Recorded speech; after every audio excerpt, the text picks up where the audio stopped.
Hi guys, I'm Keshav Malpani. Welcome back to 12 Minutes to CLAT. So CLAT 2025 का जो controversy saga है, that is not ending and it is very clear that it's not going to end anytime soon.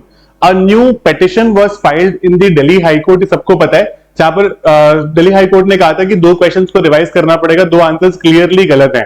But अभी recently उसी particular student ने उस particular order के against एक नई अपील फाइल कर दी है.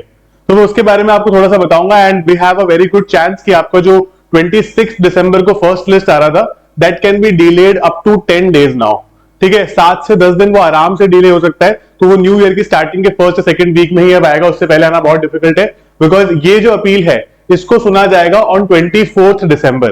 फिर डिस्कस किया जाएगा इसको पर्टिकुलरली क्या डिसीजन आता है and it is going to be very interesting to see as to what's going to happen. तो मैं आपको फटाफट दिखाया था. अभी रिसेंटली वायरल बेंच का आर्टिकल हमने देखा, तो ये हम सबको पता है कि Aditya Singh minor versus consortium of NLUs का जो डिसीजन था जहां पर दो आंसर्स को ट्वीक करने की बात की गई थी, है ना.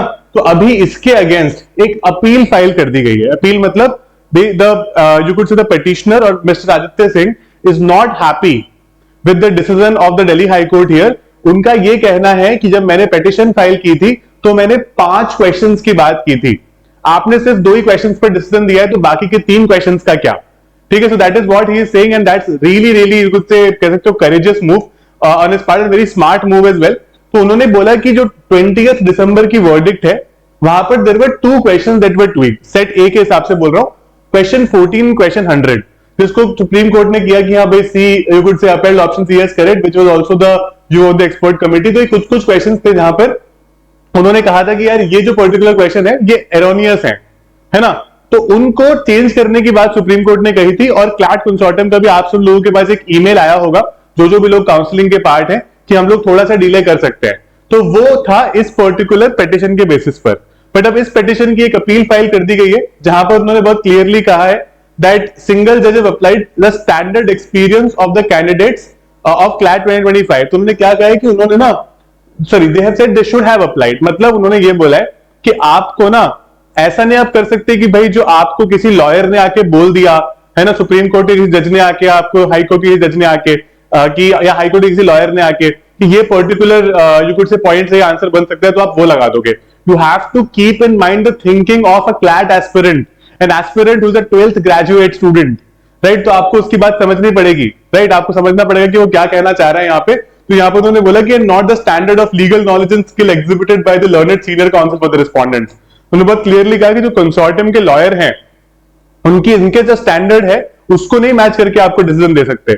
या तो क्वेश्चन बहुत ही क्लियर होता है ना, तो हमें पता चल जाता है कि ठीक है ये आंसर हो सकता है. क्वेश्चन अगर वेग है तो आप ये नहीं कि जो आंसर है आपको अजम्पशन आके बोल रहा है आपने वो लगा दिया यहाँ पे. तो ये काफी एक स्मार्ट सा मूव है ना. इंटरेस्टिंग होगा देखना कि कोर्ट क्या बोलता है इसमें. Just because you and I feel something does not mean it would be right, because हमारा तो क्लियर बायस है कि इनके फेवर में डिसीजन आना चाहिए ना, कि आदित्य सिंह के फेवर में डिसीजन आना चाहिए. दैट इज आवर बायस. तो लेट्स सी.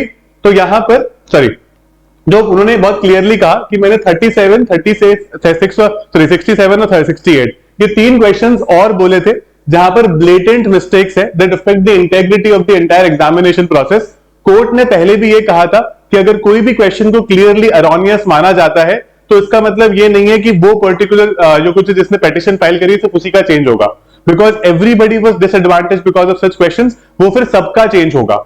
नाउ यहां पर ना 2 इंटरेस्टिंग बातें आ जाती है. इतना आज तक क्लैट कंसोर्टियम को किसी ने कभी परेशान नहीं किया है in terms of questions, and ये कभी पिटीशन फाइल हुई है कोर्ट में. आई एम नॉट सेइंग पहली बार हो रहा है, पिटीशन फाइल हुई है और उसके जो अगला पेपर क्लैट कंसोर्टियम बनाता है वो बड़े ध्यान से बनाता है बिकॉज उनको ये रेपरकशन हर साल नहीं चाहिए. तो be very properly ready for CLAT 26. It would be a very good quality paper. हमको लगता है कि थोड़ा सा स्टैंडर्ड भी बेटर कर देंगे. But anyway for now CLAT 2025 पर जो ये डिसीजन आने वाला है, Delhi high court is going to see this and I don't know, I have this slight feeling that I can see it going to Supreme Court also. If the appeal is not granted, the petitioner looks quite adamant in this particular case. तो अगर Delhi high court appeal को reject करता है, it could generally go to supreme court. और supreme court की अभी ना vacation चलने वाली है 25 से लेके 1 तारीख तक, तो हो सकता है जनवरी में सुना जाए फिर. तो अगर वैसा हो गया, इफ दैट हैपेंस, मतलब वेकेशन बेंच भी होती है वैसे तो, बट अगर वैसा हो गया, if it is not taken up by the vacation bench, it could move to January. तो आपके जो लिस्ट वगैरह थोड़ी और लेट हो सकती है. बट एनीवे अगर इन 5 क्वेश्चंस पे कुछ किया जाता है तो आपके जो रिजल्ट्स है ना उसमें बहुत बड़े फेरबदल होने के चांसेस बहुत डिफिकल्ट है, क्योंकि यहां पर मेरा ये मानना है कि इन 3 क्वेश्चंस को बहुत ज्यादा मतलब मुश्किल से कोर्ट मानने वाला है, चाहे आप हाई कोर्ट चले जाओ चाहे सुप्रीम कोर्ट चले जाओ। तो अगर इन क्वेश्चन को नहीं माना गया तो आपका 2.5 इज द मैक्सिमम मार्क्स जिसका प्लस माइनस हो सकता है। बट अगर इनको माना गया then yes, then we would see as to what's going to happen. So I been कैसे finger crossed and we see what happens. I will keep coming up with all these kinds of updates. All the best guys, don't panic. Prepare अगर किसी आप other learn exam के लिए कर रहे हो तो प्रिपेयर कर लो, है ना। और अगर आप इन रिजल्ट्स का वेट कर रहे थे या फिर आपको लगता है कि नहीं आपका सब्सटैंशियल 3-4 नंबर में बहुत इंप्रूवमेंट आ सकता है, then obviously you could say wait for it. But अगर आपको लगता है कि नहीं मेरे को तो क्लैट 26 की तैयारी शुरू करनी है, मेरा स्कोर इतना अच्छा भी नहीं था इस साल में, और अगर 4-5 नंबर बढ़ भी गए तो उससे बहुत फर्क नहीं पड़ेगा, start a preparation right away. All the best guys, I will see you in my classes.